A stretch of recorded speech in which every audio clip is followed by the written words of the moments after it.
نماز جنازہ پڑھنے کے دوران بعض لوگ پریشان ہو جاتے ہیں، ادھر ادھر دیکھتے ہیں کہ اب ہم نماز جنازہ کیسے پڑھیں، کس طرح سے نماز جنازہ ادا کریں، چونکہ آتا نہیں، ناواقف ہوتے ہیں۔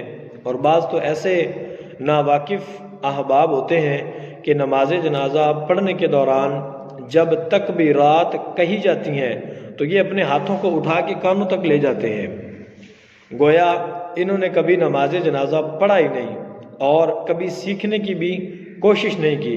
اول تو یہ میں گزارش کروں گا کہ آپ اپنے علاقہ کے اپنے مسجد کے امام کے پاس جائیں، اپنے مسجد کے علماء پاک کے پاس جائیں اور ان سے جا کے گزارش کریں کہ ہمیں نماز جنازہ کا مکمل طریقہ کار سمجھا دیں، تو وہ انشاءاللہ آپ کو سمجھائیں گے۔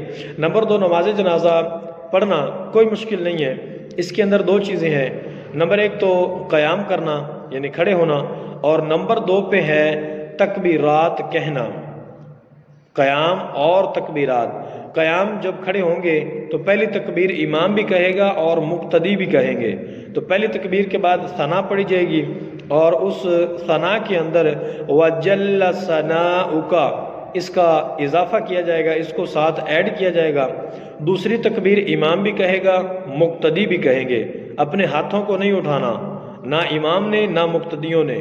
دوسری تکبیر کے بعد درود ابراہیمی پڑھا جائے گا۔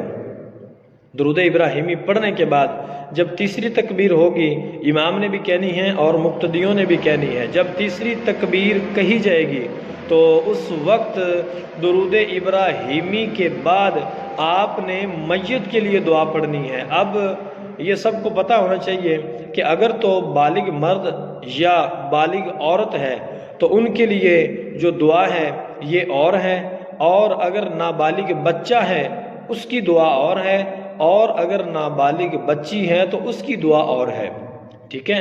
ان کی 3 دعائیں بنتی ہیں، یہ 3 دعائیں ہمیں آنی چاہیے، ہمیں ان کو پڑھنا چاہیے، ہمیں ان کو یاد کرنا چاہیے۔ یہ ہمارے لیے ضروری ہے، ہمارے بچوں کے لیے ضروری ہے۔ اگر ہمیں خود کو آتی ہوگی ہم اپنے بچوں کو بھی پڑھا سکتے ہیں، ہم اپنے دوستوں کو بھی بتا سکتے ہیں، اپنے رشتہ داروں کو بھی بتا سکتے ہیں، تو یہ چیزیں ضروری ہیں۔ اس طریقے کے ساتھ اگر کوئی نماز جنازہ پڑھے گا انشاءاللہ اس کا نماز جنازہ ہو جائے گا۔ اللہ رب العزت ہم سب کو نماز جنازہ کے مسائل، ان کو پڑھنے کا طریقہ، اس کے اندر پڑھی جانے والی دعاؤں کو ہمیں یاد کرنے کی توفیق نصیب فرمائے۔